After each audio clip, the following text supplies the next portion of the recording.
आज फिर एक काली अंधेरी रात थी, पूरी तरह अंधेरे में डूबी हुई रात। आज फिर मैं अपनी ज़िंदगी में एक सबसे बड़ा पाप करने जा रहा था। अंधेरी रात थी और बारिश ज़ोर शोर से हो रही थी। मैं अपनी ज़िंदगी में अब तक 99 लड़कियों के साथ रातें गुजार चुका था। इस अंधेरी तूफ़ानी बारिश की रात में मैं अपनी गाड़ी में बैठा अपनी मंजिल की तरफ चला जा रहा था, जब अचानक से मेरी गाड़ी के सामने एक लड़की आ गई। मैंने अचानक ही गाड़ी को ब्रेक लगाए। शीशा नीचे करके मैंने उस लड़की को सर से पांव तक गौर से देखा। वो बहुत ही खूबसूरत लड़की थी। वो मेरे पास रोते हुए आई और उस समय वो लड़की एकदम सफ़ेद कपड़े पहने हुए थी। बहुत ज़्यादा बारिश होने की वजह से वो पैदल आगे नहीं जा सकती थी। बहुत ज़्यादा परेशान दिखाई दे रही थी और इसी परेशानी में मुझसे सहायता मांग रही थी। वो मुझसे कह रही थी कि मैं उसे उसके घर तक छोड़ दूँ। वो एक विधवा लड़की है और उसके बच्चे घर पर उसका इंतज़ार कर रहे होंगे। उसकी बात सुनकर मैं हैरान हो गया कि वो बच्चों की माँ थी और एक विधवा लड़की थी। हालांकि वो तो शादीशुदा भी नहीं लग रही थी। 20-21 साल की बहुत ही सुंदर नाजुक सी कमसिन लड़की लग रही थी। बारिश की वजह से वो पूरी तरह भीग चुकी थी और उसके शरीर का एक एक अंग उभर रहा था, जिसे देखकर मैं अपने जज्बात काबू नहीं कर पा रहा था। उसे देखते ही मेरी नीयत बिगड़ने लगी थी। मैंने उसे अपने साथ गाड़ी में बिठा लिया। कुछ ही देर में हम लोग मेरे घर पहुंच चुके थे। अपने घर पहुंचते ही मैंने उसे घर के अंदर बुलाया। मैंने उससे झूठ बोला कि मेरी गाड़ी में पेट्रोल कम है और ये अब हम आगे तक नहीं जा सकते और बारिश का हाल तुम खुद देख रही हो। उसने कहा, कोई बात नहीं, कुछ देर तक मैं तुम्हारे घर में रुकने को तैयार हूँ। जैसे ही बारिश रुकेगी मैं अपने घर चली जाऊँगी। वो लड़की मुझे अपना मसीहा समझ रही थी, जबकि मैं तो उसे देखकर पागल हो चुका था। मैं उस लड़की को अपने घर ले आया और फिर मैंने उसे अपने कपड़े दे दिए। मैंने कहा, इन्हें बदल लो, तुम्हें ठंड लग जाएगी। कुछ देर बाद बाथरूम से कपड़े बदलकर वो आ चुकी थी। तब तक मैं उसके लिए गिलास में जूस डाल चुका था। हम दोनों ने बैठकर जूस पिया, लेकिन अब मुझसे और बर्दाश्त नहीं हो रहा था। मैं उस लड़की को बाहों में भरने के लिए बेचैन होने लगा और फिर जैसे ही वो उठकर जाने लगी, मैंने जल्दी से उसे अपने शिकंजे में जकड़ लिया और फिर मुझे कुछ होश नहीं रहा। सुबह जब मेरी आँख खुली तो मेरा सर चकरा रहा था। रात में एक और पाप मैं कर चुका था। सुबह मैं जब सोकर उठा तो मैंने अपने पापों वाली डायरी को देखा। ये एक ऐसी डायरी थी जिसमें मैं अपने हर पाप को लिखा करता था। मैं बहुत ही बड़ा पापी था, ये सच बात है, और मैं अपना हर पाप इस डायरी में लिखा करता था। आज तक मैंने जितनी भी लड़कियों के साथ पाप किए थे वो सारे पाप इस डायरी में नोट थे। अब तक मेरी ज़िंदगी में 99 लड़कियां आ चुकी थीं और रात वाली ये लड़की 100वीं लड़की थी। जैसे ही मैं अपनी डायरी उठाने के लिए टेबल तक गया, सामने का दृश्य देखकर मेरे पैरों तले से ज़मीन खिसक गई थी। जैसे ही मेरी नज़र डायरी से हटी और उस लड़की पर पड़ी तो उस लड़की को देखकर मेरे होश उड़ गए थे। उस लड़की की हालत देखकर मेरा दिल फटने को था। उस लड़की के चेहरे पर कुछ ऐसा तेज था कि मैं आंखें झपकाना भूल गया था। पता नहीं क्यों मुझे उस लड़की में देवी माँ का स्वरूप दिखाई दे रहा था। मैं जल्दी से उसके पास गया और उससे हकीकत जाननी चाहिए, और जब उस लड़की ने मुझे हकीकत बताई तो उसे सुनने के बाद मैं अपने होश नहीं रख पाया। मुझे लगभग 24 घंटे के बाद होश आया था और जैसे ही मुझे होश आया तो मेरे सामने फिर से वही लड़की खड़ी थी। उस लड़की ने मुझे जो हकीकत बताई थी उसने मुझे मेरे पास्ट में धकेल दिया था। पास्ट को याद करते हुए मैं बहुत पीछे चला गया था। ये उस समय की बात है जब मेरी उम्र उस समय लगभग 20 साल की थी, यानी कि लगभग 10 साल पहले की बात थी। 10 साल पहले मैं एक बहुत ही अच्छा संस्कारी लड़का हुआ करता था। उस वक्त मैं कॉलेज का छात्र था। मैं एमए मास्टर्स की डिग्री कर रहा था। मैं भगवान पर भी पूरा भरोसा रखता था और सुबह जब भगवान के सामने हाथ जोड़कर उन्हें याद नहीं कर लेता था, मेरा दिन शुरू नहीं होता था। उस समय किसी भी पाप से मैं बहुत दूर था। मैं बहुत ही अच्छा, नेक, शरीफ लड़का था। मेरे माता पिता ने मुझे दुनिया की हर खुशी दी थी, दुनिया के सारे ऐशो आराम दिए थे, लेकिन इसके बावजूद भी मैं कभी बिगड़ा नहीं था। मेरे अंदर बहुत ही सब्र था। मैंने कभी किसी का हक भी नहीं मारा था। मैंने कभी किसी को तकलीफ़ नहीं पहुंचाई थी। जब किसी गरीब, बेसहारा, मजबूर को देखता तो उसकी सहायता ज़रूर किया करता था। लेकिन पता नहीं क्या हुआ, 20 साल की उम्र के बाद अचानक ही मुझ पर ऐसे गमों के पहाड़ टूट पड़े थे कि जिन्होंने मुझे बिल्कुल ही बदल दिया था। मेरी पढ़ाई पूरी होने से लगभग 6 महीने बाद ही मुझे एक नंबर से कॉल आया था कि मेरे माता पिता का एक्सीडेंट हो गया है। ये खबर मेरे लिए किसी कयामत से कम नहीं थी। मुझे अपनी आंखों के सामने अंधेरा छाता महसूस हो रहा था। मैं भागम भाग हॉस्पिटल पहुंचा था। डॉक्टर्स ने बताया कि मेरे माता पिता की हालत बहुत ही नाजुक है। और ये खबर सुनते ही मैं अस्पताल में मौजूद मंदिर में जा पहुंचा था और मैंने भगवान से रो रो कर अपने माता पिता की ज़िंदगी की भीख मांगी थी। रो रो कर अपने भगवान को याद कर रहा था। मैंने कहा, हे भगवान, तू मेरी ज़िंदगी ले ले, लेकिन मेरे माता पिता को ज़िंदगी दे दे, उन्हें जीवन दान कर दे। 2 दिन तक मेरे माता पिता अस्पताल में ज़िंदगी और मौत की जंग लड़ते रहे और मैं उन दोनों दिनों तक भगवान के चरणों में सर दिए बैठा रहा। न मैंने खाना खाया, न पानी पिया। मुझे कुछ होश ही नहीं था। मुझे होश था तो बस ये कि मैं भगवान से अपने माता पिता का जीवन लेकर ही रहूँगा। मुझे विश्वास था कि भगवान मुझे निराश नहीं करेंगे। मैं भगवान से अपने सारे अच्छे कर्मों के बदले अपने माता पिता की ज़िंदगी मांग रहा था। मुझे विश्वास था कि आज तक मैंने कोई गलत काम नहीं किया है, हमेशा दूसरों की मदद की है, हमेशा दूसरों के आंखों में आए आंसू साफ किए हैं। तो आज भगवान मेरे आंसू भी साफ करेंगे और मेरे माता पिता को बचा लेंगे। लेकिन अफसोस, मेरी प्रार्थना भगवान ने स्वीकार नहीं की। मेरे माता पिता दोनों ही इस दुनिया से चले गए और ये खबर मेरे ऊपर किसी पहाड़ की तरह गिरी थी। और फिर उसी समय से मैं एकदम से बदल गया था। जिस तरह सही रास्ते पर आने के लिए इंसान को सिर्फ एक पल की ज़रूरत होती है, इसे एक पल में इंसान अच्छे बुरे की तमीज़ सीख जाता है, बिल्कुल इसी तरह एक पल, सिर्फ एक कमज़ोर पल हमें सही रास्ते से हटा भी देता है। और मेरे माँ बाप की मौत की खबर मेरे लिए वही कमज़ोर पल साबित हुआ था जिसने मुझे सही रास्ते से हटा दिया था। भगवान के ऊपर से मेरा विश्वास हट चुका था। न जाने कितने महीने मैं दुख में डूबा रहा, अपने मम्मी पापा को याद करता और रोता रहा। भगवान से शिकायत की थी कि मैंने ऐसा कौन सा पाप किया था कि तूने मुझे अनाथ कर दिया। मेरे जान से प्यारे मम्मी पापा मुझसे छीन लिए। और फिर जब कुछ होश की दुनिया में वापस आया तो मालूम हुआ कि मेरे पापा की कंपनी पूरी तरह से डूब चुकी थी। मुझे कुछ समझ नहीं आ रहा था कि मैं इस मुश्किल हालात से कैसे लड़ूं। माँ बाप की मौत का गम इतना बड़ा था मेरे लिए, खुद को संभालना बहुत मुश्किल हो गया था। ये मेरी बचपन की आदत थी कि मैं अपने हर अच्छे काम को अपनी डायरी में नोट किया करता था। ये बात मेरी माँ ने ही मुझे सिखाई थी। उन्होंने कहा था कि ऐसा करने से तुम्हारे अंदर अच्छे काम करने की आदत और भी ज़्यादा मजबूत हो जाएगी। इसीलिए मैं जो भी अच्छे काम करता वो अपनी डायरी में नोट कर लेता था। मेरे मम्मी पापा मेरी इस आदत से बहुत खुश होते थे। उन्हें अपनी परवरिश पर बहुत ही मान था और मैं अपने मम्मी पापा के मान को तोड़ना नहीं चाहता था। इसीलिए मैं अपना ये काम बचपन से ही करता आ रहा था। मुझे लगता कि भगवान मेरे इस काम से खुश हुए हैं तो मैं उस काम को फ़ौरन अपनी डायरी पर ज़रूर नोट करता था।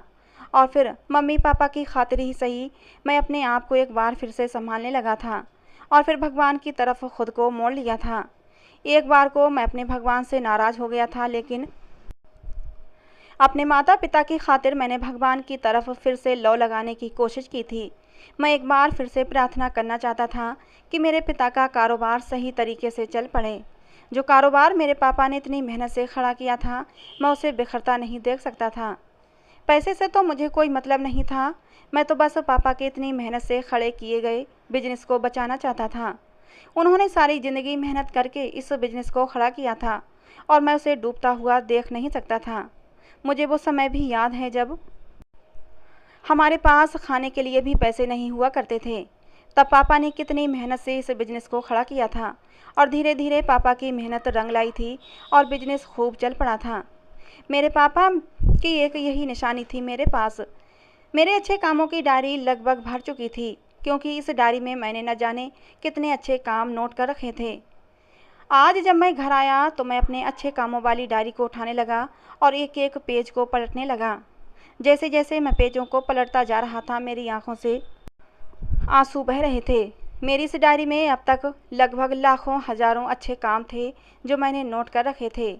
मेरी आंखों में आंसू आ गए। रोते हुए मैंने भगवान से कहा कि हे भगवान, इस डायरी में अब तक मैंने कितने अच्छे काम किए हैं कि जिन्हें गिनना भी मुश्किल है। हे भगवान, मेरे किसी एक अच्छे काम के बदले ही मुझे इस मुश्किल समय से निकाल दे।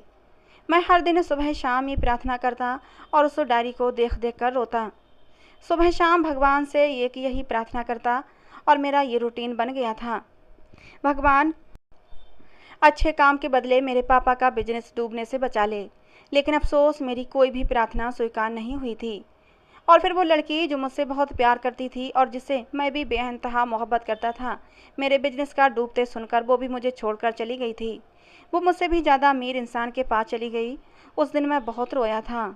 उस दिन भी मैंने भगवान से दुआ की थी, भगवान वो लड़की मेरे पास वापस आ जाए, मैं उसके बिना जी नहीं सकता। लेकिन वो मेरे पास नहीं आई, बल्कि उसने एक अमीर आदमी से शादी रचा ली और देश से ही बाहर चली गई। उस लड़की को अपनी ज़िंदगी में वापस लाने के लिए भी मैंने न जाने भगवान से रो रो कर कितनी प्रार्थनाएं की थीं, लेकिन मेरी ये प्रार्थना भी स्वीकार नहीं हुई थी। एक लंबे समय तक दुआएं मांगते रहने के बाद भी मेरी एक भी दुआ स्वीकार नहीं हो रही थी। तो अब मैं बागी होने लगा था। भगवान की तरफ से मेरा दिल खराब होने लगा था।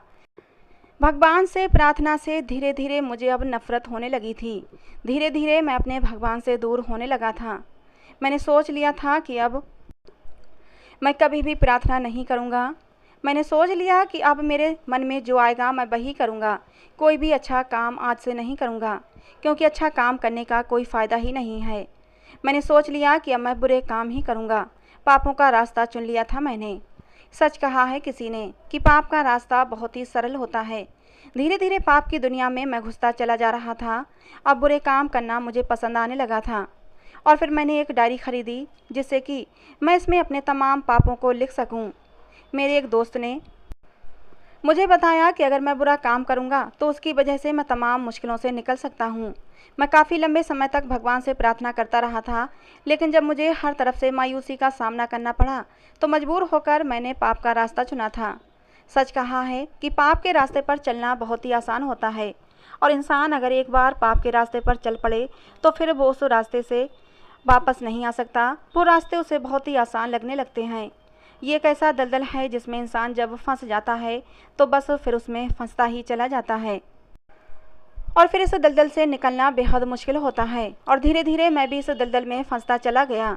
मैंने धीरे धीरे पहले छोटे मोटे पाप करना शुरू किए, और फिर मुझे इस बात का पता चला कि इस पाप के दलदल में मैं अकेला नहीं हूँ, बल्कि बहुत से लोग हैं जो इस दलदल में फंसे हुए हैं, और बहुत से ऐसे हैं जो अपनी मर्जी से इस दलदल में फंसते हैं।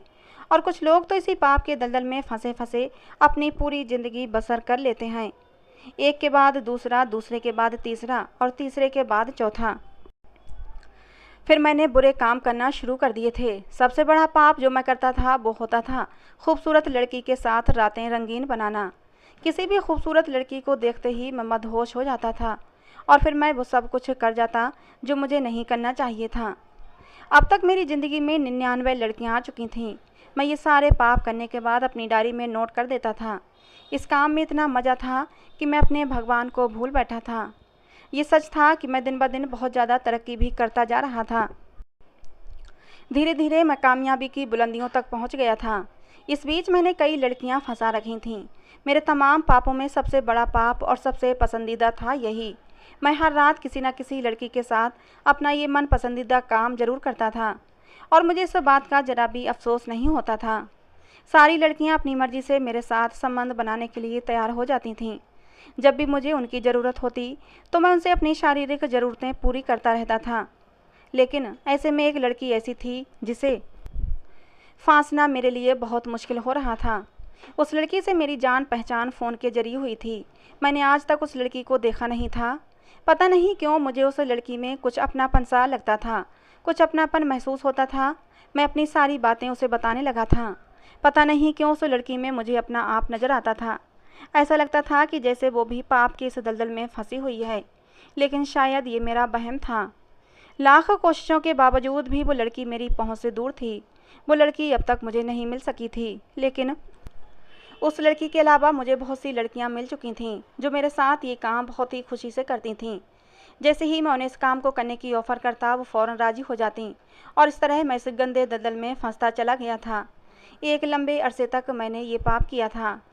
इस दौरान मैं शहर का बहुत बड़ा बिजनेसमैन बन चुका था। लेकिन एक दिन अचानक मेरे साथ कुछ ऐसा हुआ कि जिसने मुझे वापस से ज़मीन पर ला पटका। मेरी कंपनी एक बार फिर से डूब चुकी थी। मैंने हर मुमकिन कोशिश की कि मैं अपनी कंपनी को दोबारा से बुलंदियों तक पहुंचा सकूं, लेकिन मेरी हर कोशिश नाकाम जा रही थी।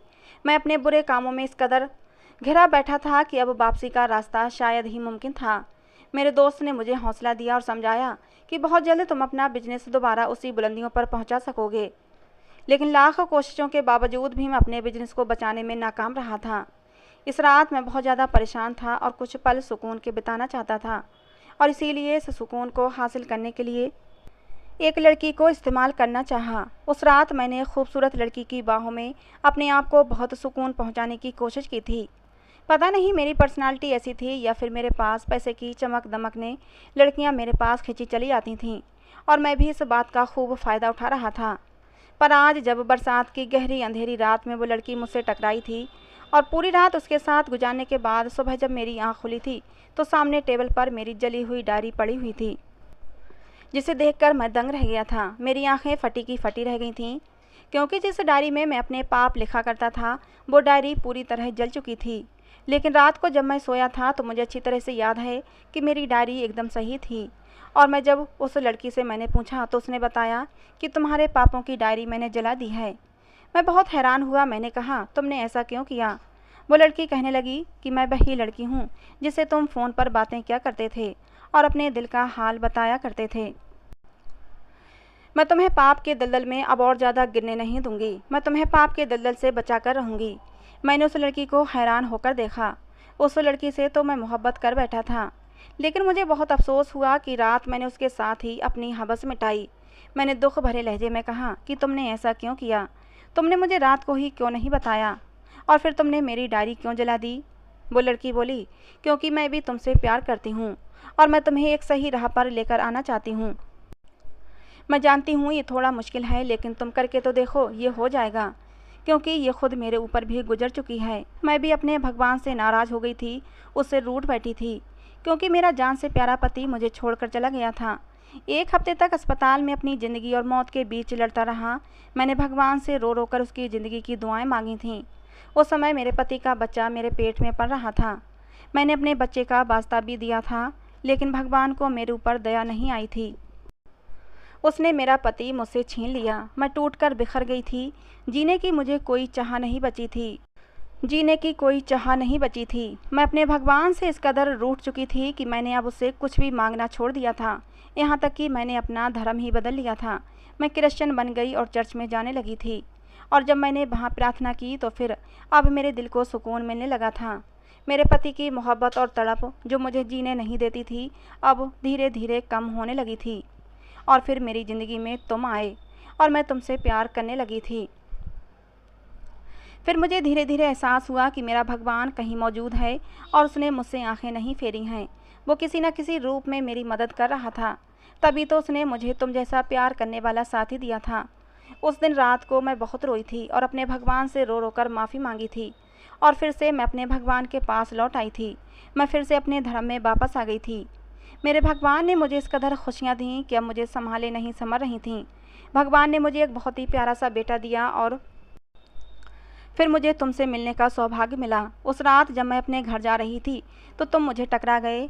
मैंने सोच लिया था कि मैं तुम्हें सही राह पर लाकर रहूँगी, क्योंकि फ़ोन पर तुम मुझे बता चुके थे अपनी सारी कहानी, और इसीलिए मैंने तुम्हारे पाप की डायरी जला दी है।